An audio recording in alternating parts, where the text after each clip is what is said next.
afternoon and welcome to the second episode of the Everyday Fan podcast. I'm your host, Gary Sparrow, and hope you got to tune in to the first episode where I kind of gave an introduction of kind of what we're looking at. Talked a lot about, the influences I had and my dad and how he influenced me to, enjoy sports, get involved in sports, and kind of the activities we did together. So I thought this first episode with a guest, I'm pleased to have my son, Chris Dirgo, on because I wanted to kind of, continue that about kind of family and relationships and how sports kind of intertwines in that. So welcome, Chris. Good to have you on the show today. Hey, thanks a lot for having me. I'm honored to be here. Obviously, I grew up in a big sports household because I grew up with you, and definitely my love for sports started there. So thanks for having me. Absolutely, absolutely. And I got to say to start off with, little almost a year ago, I started doing my TikTok videos about the Braves, and you were a big part of getting me to do that. You and of course your kids, my grandsons, are all on TikTok telling me about, that's the new wave of things. And I said, all right, I'll try it.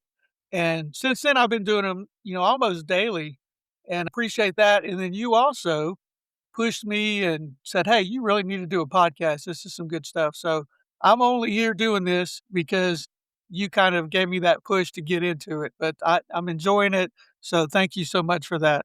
Oh man, I wouldn't have it any other way. I mean, we always support you. We're ride or die. We believe in you, and it's weird because when we're watching sports together, I can't count how many times that you will say something and then the announcer almost repeats you word for word.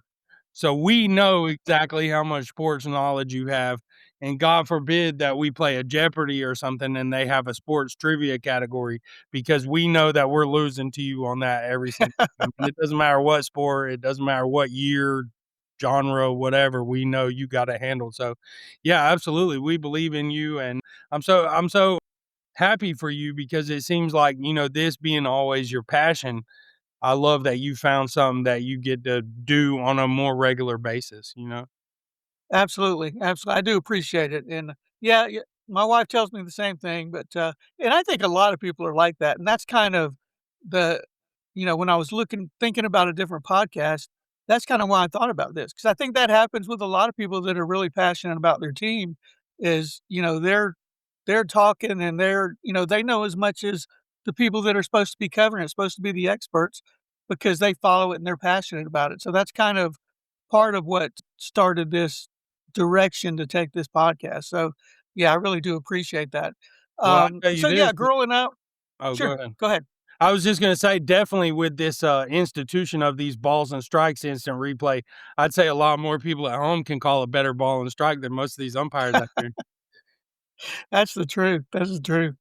Yeah, that's gonna be interesting how that works this year, but, we'll see. I was not a fan of instant replay when they first started it, but, it's kind of worked out better than I thought, so I think this might be okay because they can do it quick. If it's gonna drag the game on, it'd be bad, but I think it'll work out all right. So anyway, like I said, I talked a lot about my dad and getting into sports. When you were young, I know you played some sports. I tried to encourage that. We went to games as well. And a thing I mentioned on that I was going to ask you when I had you on was, do you remember the first Braves game you went to? I really do, actually. Yeah, I remember you took me there, and I was so excited to go to my first Braves game. It was at Turner Field, or it might have been at Fulton County actually back then. And I remember we crossed over those railroad tracks on Moreland Avenue, and I just thought, man, this place is in a dump. And then we kind of we got to the stadium, and I was just like, holy cow! I was wowed. It's like, I guess, feeling a cathedral. That's kind of what I felt like. I just felt like, man, and I could feel your love for it, just kind of radiating to be able to share that with me. And so I instantly fell in love. I fell in love not only with the game of baseball, but especially with the Atlanta Braves.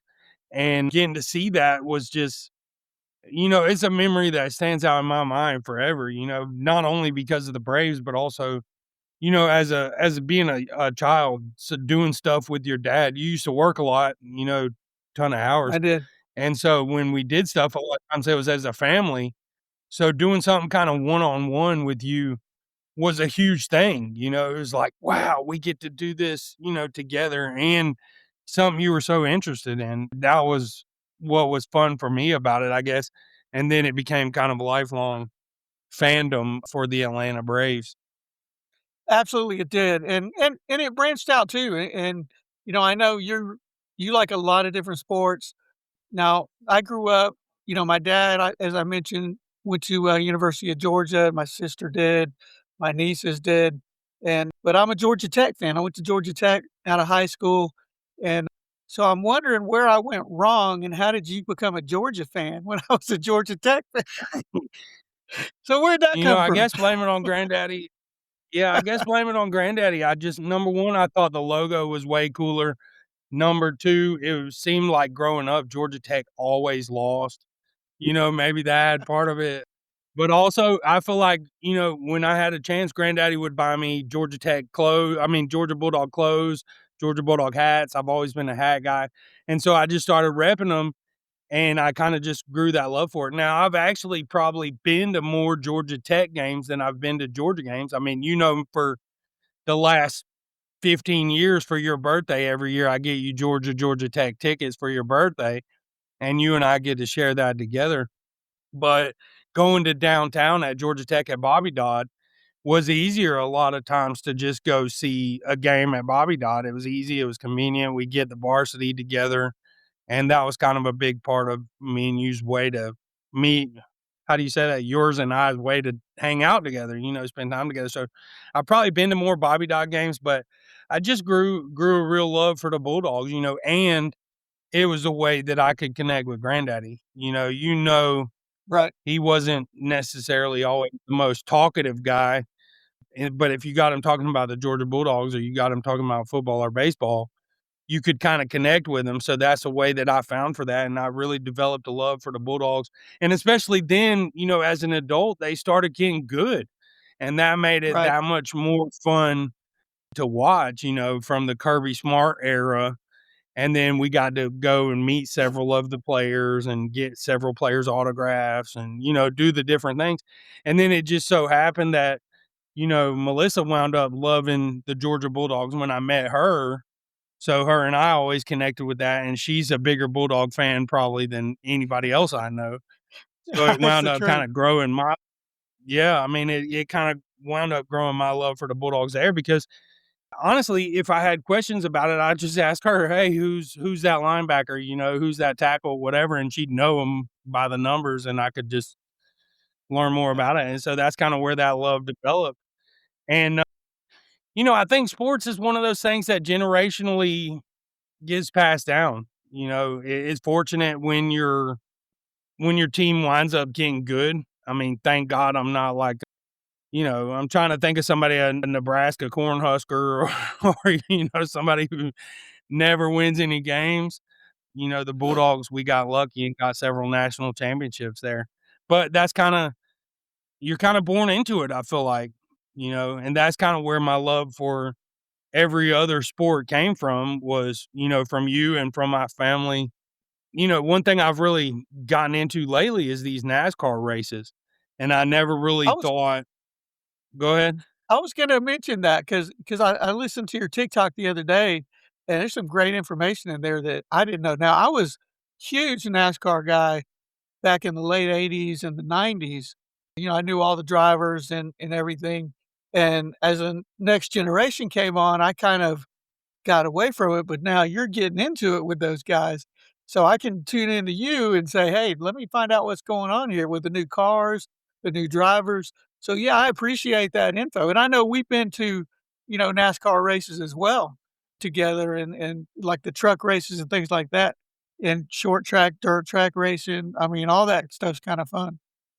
Well, growing up, you used to have the NASCAR race on every Sunday, and for me, it I was kind of a did. direct ticket to a nap. You it was just kinda like, "Okay, I get it." These people, they go fast and they turn left, like, it's whatever, but when we would go to the races in person, it was kind of fun, but I never really got into it. But nowadays with these next gen cars and some of the strategy that they have and some of the younger drivers.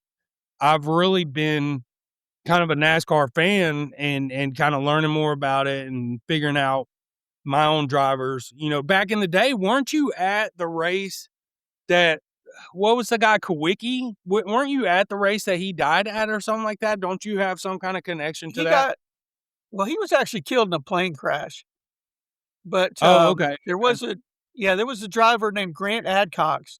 It was kind of a long drive. He never was, really a top of the tier driver, but he raced a long time, and yeah, he got killed at Atlanta Motor Speedway. And it's like, when drivers get hurt, just like when Earnhardt died, the crashes where drivers get really hurt never look that bad, but they're usually always Right. running into a wall, like straight into a wall or something. They can flip and roll and do all that, and they get up and walk away from those. But that was one, and then Earnhardt's was after that, where they started doing a lot more of the safety stuff with the head and neck and things like that. But yeah, I was at the race where Grant Adcox got killed, but, and sad And thing, but, now they have so much safety stuff. These guys could practically do a Ricky Bobby and flip over 6 times, and I don't think they'd get really rattled at all with the new CTE protocols and the headrest and everything. right. But that's part of what the situation is. It makes the car so hot. I mean, these guys are losing 12 pounds of sweat during the course of a race, which is kind of crazy. Yeah, I know they used to have But also, those cooling suits, but I don't know if they still do those or not.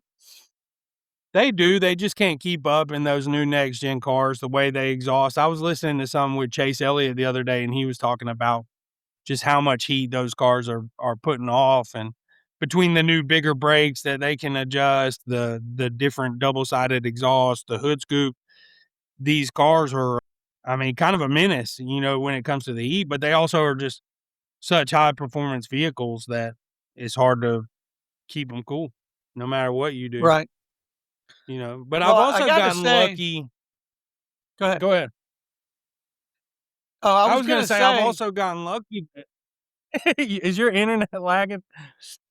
maybe. Go ahead.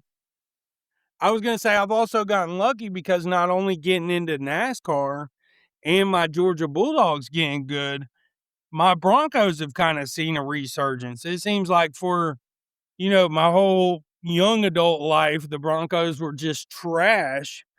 And that's another kind of family legacy there with me being a Broncos fan. Growing up, I used to think John Elway was my best friend. When I was 3, 4 years old, I'd lie to people and say that John Elway was at our house and all. And I think I really believed it at the time. But always being a Bronco fan and supporting them even through the bad times when they were a garbage team. And then we got Peyton Manning and wound up getting some Super Bowls, kicking butt, and then kind of dying off a little bit more. And now we got Bo Nix, and man, I'm riding with the Broncos. I mean, I always have been, but it's like I said, more fun when they're out here winning. And then of course he has the whole ankle injury. What's your thoughts on that? Do you think he did it in that last play of the game, or do you think some of the rumors are true that maybe it came from a little locker room celebration or whatever? It was just kinda strange, how that whole thing happened because I mean, nothing was mentioned about it on the field or anything else.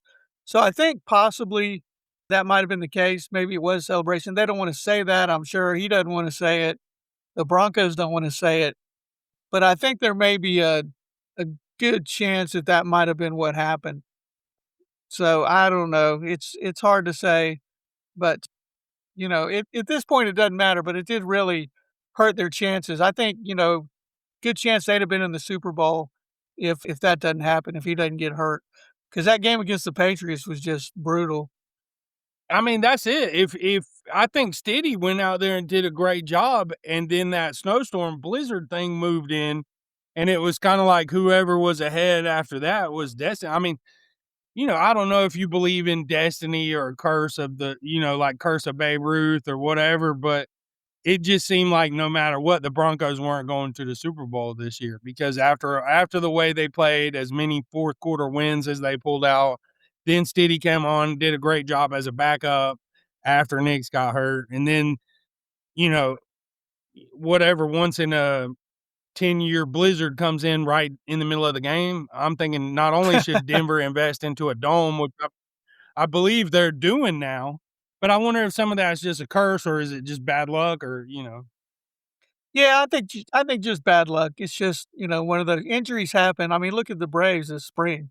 We thought all the injuries maybe were done the last 2 years, and then now all of a sudden everybody's getting hurt, even freak injuries, Wentz tears a ACL on a play at first base. It's just kinda crazy stuff. But I'm looking forward to, because I'm a Broncos fan as well, and so, of course, the Cowboys are my team, and, we won't get into that right now, but, we'll talk some NFL with some people later. But I do like the Broncos, they're kinda number 2 for me. But I wanted to get back to Heck racing yeah. right quick. It just kind of a segue from racing. So one of the coolest things we've ever done came because we went to a race, if you know where I'm going with this. The Marlboro Ranch. No, tell me about it. Oh, yeah, the Marble Ranch was pretty awesome. Yeah, yeah. Heck yeah. So you wanna tell about that or you want me to tell? Yeah, go ahead, go ahead. So the story is like this. You and I are at Atlanta Motor Speedway, and it was when they still had the summer races. It was before they split it up and it was like spring and fall races. And it was 9 million degrees outside. So we go into this tent because Marlboro set up the tent and we really just wanted to cool down. I didn't smoke at the time, but I did chewless tobacco or smokeless tobacco, chewing tobacco. And so it turned out that Marlboro had started a line which only lasted a couple years, like maybe 2, 3 years of Marlboro chewing tobacco. Well, we go in there and they start giving us the samples of these Marlboro chewing tobacco, and they say, "Go ahead, you got to fill out your information to get the samples. And if you do that, you can also get a hamburger and a hot dog and a cold drink or whatever." And the tent was air conditioned. So we're like, yeah, let's do it. So I fill it out. I get the free samples. I didn't think the Marlboro chewing tobacco was all that great. And you and I went and enjoyed the race and we forgot all about it. Well, like a month later, 2 months later, I get a call that says, "Yeah, sir, you've won a sweepstakes to go to the Marlboro Ranch." And I'm like, "No way, this is not real," whatever.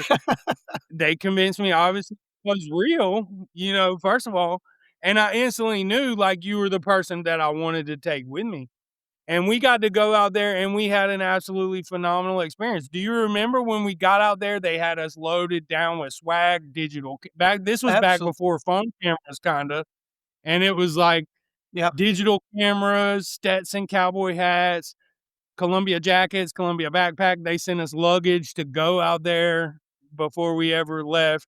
When we got there, everything was paid for, the food, the drinks, everything, and we did fly fishing, we drove Fly Hummers, fishing, we yeah. did, like, a really skeet shooting thing. You and I did rafting down it was in Yellowstone Yellows Park. What's the name of that river? That was the Yellowstone The River. Yellowstone Okay, yeah, the Yellowstone River. We whitewater rafted down that, and it was just like a freaking once in a lifetime memory that you and I got to share together, all because of going to a NASCAR race. And that's the thing is, you go to those things, you fill out stuff, people do it all the time, and they think, "I'm never gonna win," or, "Does anybody ever really win this stuff?"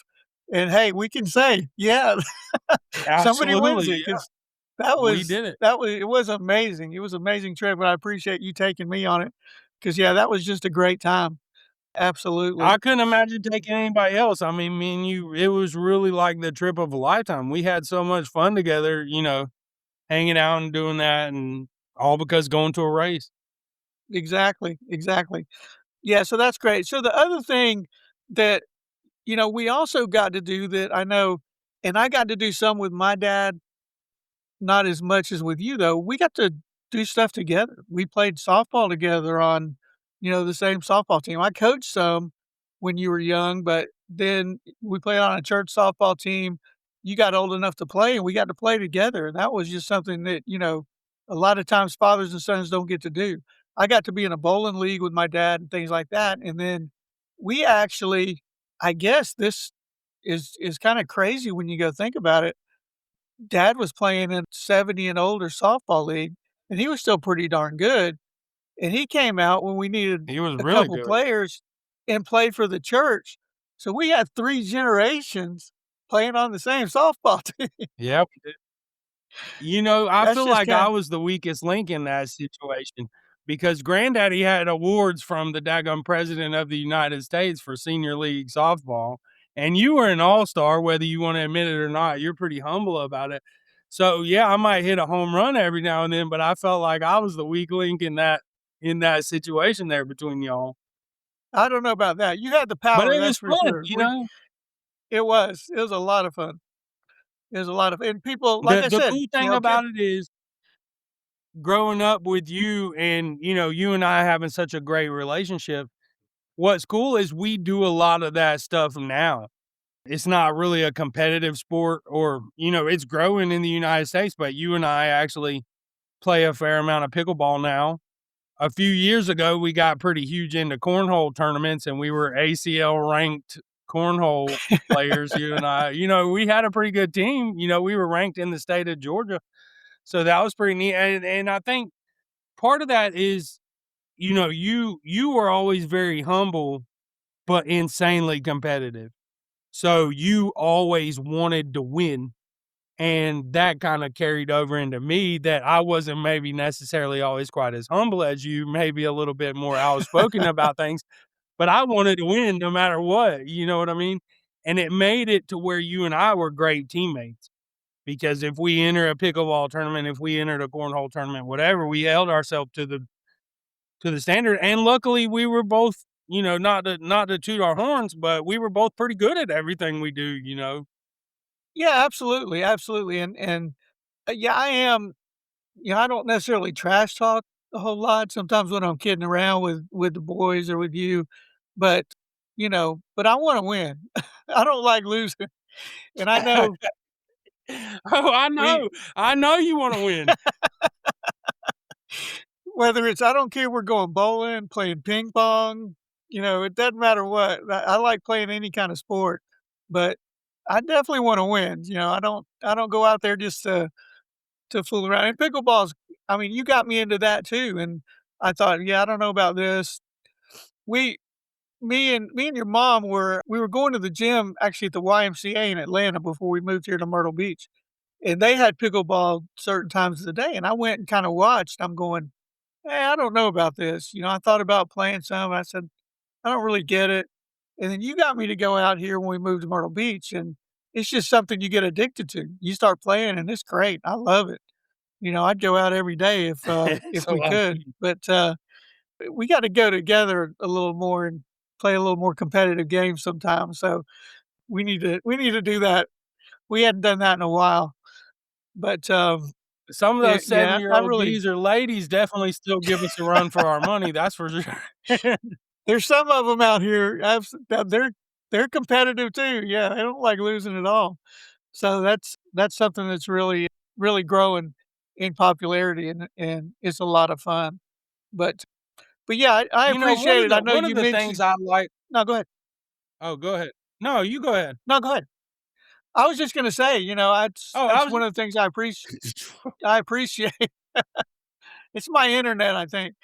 I appreciate is you started that kind of tradition of us going to the Georgia Tech game, which was a lot of fun, and I took dad, like I mentioned in the first podcast, it kind of spurred me into, I need to do more stuff with dad, especially once mom passed away, and that kinda got me to say, "Hey, what can we do?" And, we went to the trip to Cooperstown and the Brave spring training. I took him to a couple Georgia games also, so I appreciate that you kinda started that tradition. It's like, let's make sure and do something like that every year, and now we're going to the Coastal Carolina football games, and of course, we still go to the Myrtle Beach Pelicans games, that's a lot of fun.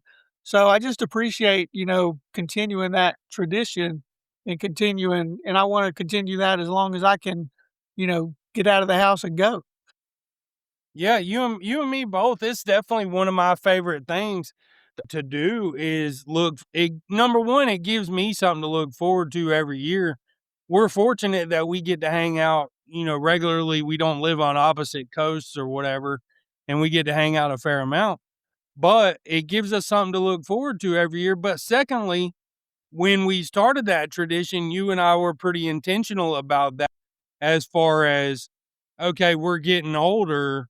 Let's do an experience on our birthday because now Right. we have at least 15. We can remember, oh, you remember that year that Georgia Tech actually won that game, or we can remember, hey, remember the year we met so and so, or we sat in this part of the stadium, and we get a good memory that lasts a lifetime. Whereas, hey, if you buy me a ball cap or I buy you, jacket or whatever, after a year that kind of gets forgotten, and instead we make a lifetime memory. And that's a tradition we've carried over into not just sports. That tradition's carried over into last year. You and I went deep sea fishing for my birthday for the very first time, and the whole family got to tag along on that experience.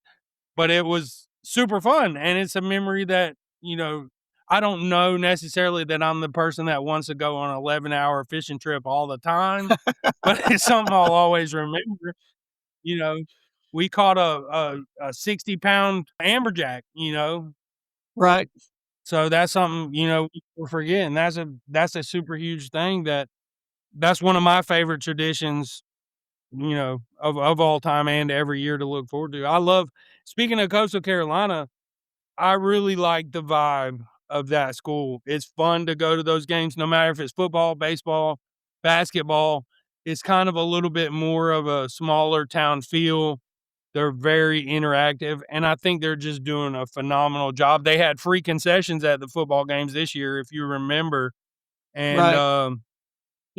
that's a nice perk. You don't have to worry about anything once you get in there. You can sit down and watch the game and just have a great time. Absolutely. We gotta make it back to a baseball game this year as well because they're still ranked in the top 20. I think they struggled a little bit out of the gate, but they're still ranked in the top 20, so hopefully Well, they can make it back to the College World Series. last year when we went, we saw them pretty early on in the season, and Wake Forest spanked their tails, man. Like, everybody on Wake Forest team had, like, a 450 batting average. I mean, I know it was early in the season, but they just got shellacked, and then by the end of the season, we got what? 2nd place in the whole College World Series, and it's like, where were y'all when we were at the game? Right, exactly, exactly. I think But yeah, looking forward to that that. baseball coach is an impact maker. I think he's a good coach. I think he's doing a good job building a long-term program there, and I'm excited to see his legacy that he leaves on that school, because I think he's really bringing players along, developing players, giving them chances, scouting the right players, and doing it from it's not an SEC school. In the Sun Belt Conference, you might not have as many recruiting opportunities. You might not have the same NIL money. You might not have the same, prestige as going somewhere like a Georgia or a Tennessee or Vanderbilt, Alabama. So to do what he's doing at a smaller school with less money, I think I can't say enough good things about that baseball coach. Yeah, he is. He's doing a really good job, and, that's one of the things I'm gonna start looking at. I haven't really paid attention too much, but I don't know how many of those guys from Coastal's team got drafted. Maybe they're in the minor leagues right now, and kinda watch and see, when they come up and how many of them can make a major league roster. So I'm gonna kinda tune into that and see if I can kinda watch some of those guys develop and come up through the minors into the major leagues. But definitely, and I think, fortunately, I got to be your first podcast guest, and I'm honored about that. But I think you'll find as you start surveying everyday fans on your podcast that, number one, a lot of them, big percentage, have their team chosen basically from birth. It's family legacies. And number two, they got that love from their family members the same way that I did. I think, men, it's not always easy to talk about our feelings, or it's not easy to talk about our day necessarily always. it's always easy to talk about the Atlanta Braves. You know what I mean? It's Right. always easy to talk about the Georgia Bulldogs, and men can connect over that, which is a phenomenal thing. Yeah, I'm really looking forward to having those conversations and those stories. And there's a couple people I know that I'm reaching out to that there's a guy that's kinda local here in Myrtle Beach. I won't mention it because I don't know if he's gonna come on or not, but I know he is a big fan of a team that is not anywhere close to here. He grew up here and everything, and I'm going, "How did he get to be a fan of this team?" And that's kind of some of the things I'm looking for too is some of the one-offs that, maybe you live in the South, but you're a fan of the Yankees somehow, but, hopefully not the Yankees. But no, I'll talk about anybody. But, yeah, looking for kinda some of those stories too, so absolutely looking forward to it. But, Well well, as you we're, know, marry you. go ahead. Well, as you know, growing up, we lived in Atlanta, and I was always a Duke basketball fan. I've been a Duke basketball fan for whatever reason since I was 5 years old. Where did that come from? No one knows. I just one day decided that I like Duke basketball, and I was riding with Duke basketball, and I still do. And I will say this, that to this day, right now in the NBA, the Duke basketball Cooper Flag setting records as, rookie. I think arguably Con Knuppel may be my choice for rookie of the year, actually over Cooper Flag, but I'm excited to see how that all plays out. But the fact is, I don't have a pro basketball team. I kind of used to ride with the Atlanta Hawks. Growing up, we had Dominique Wilkins. He's still a big part of the team, whatever. Then I was a big fan of Trae Young. They got rid of Trae Young. I don't live in Atlanta, so I'm kind of like, who am I going to support for basketball? And of course, I've always been a Nuggets fan, but I kind of want to ride with Charlotte Hornets. I got my boy Khan. He's maybe my favorite player in the NBA even over Jokic. I think Jokic's better, but I think long term Khan may have more upside, a good career or whatever. And I kind of like the LaMelo Ball hype. I like to watch him wreck driving a fancy car coming out of the stadium. I like to watch his antics. I've always I've been a fan of the Ball family. But the problem is, and this is one thing you'll probably get into some on your podcast. The beautiful part is the Atlanta Braves always have good gear. The New York Yankees, the Boston Red Sox, they always have the hats in every different color, the cool shirts, everything. Right. Charlotte Hornets gear is trash. They don't have good gear. They got 1 hat, 2 hats. How am I supposed to support your team if you can't get on Fanatics and give me some decent gear to wear? You know? This is true, this is true. And they haven't been great, for a while, any of their teams. So hopefully, since we're in Carolina now, I would like to support some local teams. It's not gonna be South Carolina or Clemson, but, Same. the God forbid. God forbid that. I can't do that, but, Coastal Carolina, yeah, absolutely. And sure, some of the Charlotte teams, absolutely would love to do Yeah, I'm that. So, definitely looking to ride. Now Charleston is getting this new ridiculously named Seawolves AFL team or APFL or whatever it's called. I'm interested to find out more about that, but who in the world named these Seawolves? I don't know, they just ran out of names, I guess. Just come up with something. I guess, But yeah, that was kinda like that I was guess funny we when I ran out saw of that. time on this podcast, huh? Yeah, we are closing in on it. I think it's, we'll sign off. I do wanna thank you for being on, and again, you're the reason this happened, so, I appreciate that. Thank you for, pushing me into it, supporting me, being my first guest. Nobody else I'd rather have as a first guest on here. Enjoyed the conversation, the reminiscing, and, everybody listening out there, that's what I'm looking for. Bring me some of those stories. I love to hear them. Hopefully, other people will like to hear them as well, and as we move forward with this. But thanks again, Chris. Any parting words? Hey, I'm honored to be here today, and I will always be your biggest supporter. I think you're the man that I think of with sports, so thank you for having me. All right, I appreciate it. We'll talk to you later. Alright, bye. Thanks.